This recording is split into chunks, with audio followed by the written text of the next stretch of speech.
we've been talking a bit about the First Amendment challenges that pro-life students are facing on California State University campuses, not only at Fresno State, but at CSU San Marcos. And it's a point to kind of reiterate again that, private universities have a different responsibility as it relates to hosting speech than public universities do. When you're talking about a private university, they don't have to host any kind of speech that they don't like. All right, if you're Fresno Pacific, you don't need to host a pro-choice rally. If you're a Catholic school, you don't need to host a pro-choice rally. But if you're a public school, if you're offering free speech to students, offering students the ability to express themselves on different viewpoints, you can't shut down certain kinds of speech just based on the content of the speech. That's a violation of those kids' First Amendment rights. And that's something we're seeing more and more across the country. That's right. And, John, the thing that's interesting, you mentioned that you're not talking about the Trump-Russia investigation, which is probably good. Yeah.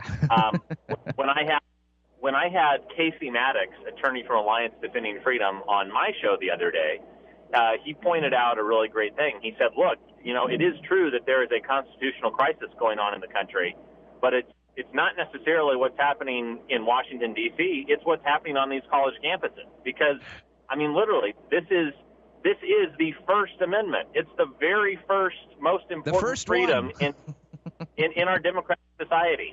The idea that you would be able to have the freedom of speech, the freedom of the press, the freedom of the associations like Students for Life clubs to bring a message on campus. This is essential to a functional republic, to a functioning democracy. And if that can be, abrogated by an administrative state just because they don't like the content of a message, that is really chilling for the future of our society. Right, and I think it's not only essential for a functional government, I think it's essential for a functional system of public education. That,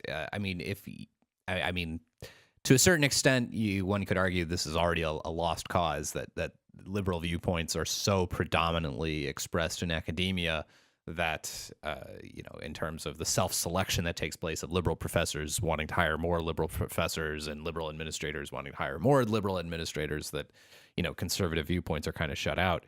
But, I think it's still important for young people to not to have, only to have a certain political worldview, a certain cultural worldview presented to them. I don't think is healthy for a functional educational system.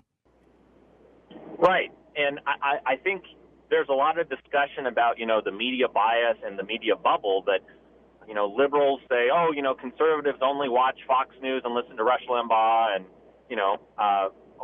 and then conservatives say the reverse, well, you only are, reading Mother Jones and watching MSNBC. Well, that's one thing to make a conscious media decision, as an adult and pick which station you're going to watch. But if you're having that decision made for you on college campus, when you're 19, if your professors and administrators, if they decide what messages you will and will not hear, I don't want to get too Orwellian, but that's really scary to think when a small cabal of people can decide what you will hear, what you will not hear, what points of view you'll be exposed to, and which ones will be concealed.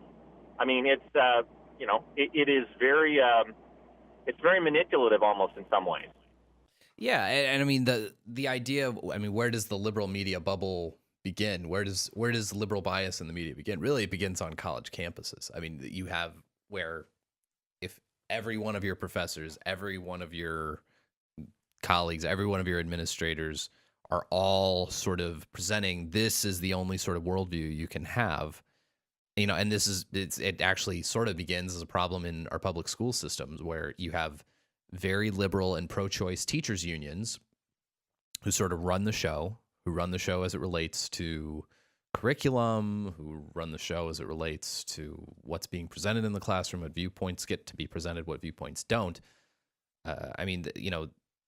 This is, this is where all of this starts. And I think as pro-life parents of not only college kids, but of elementary school kids, you got to be concerned about what your kids are consuming.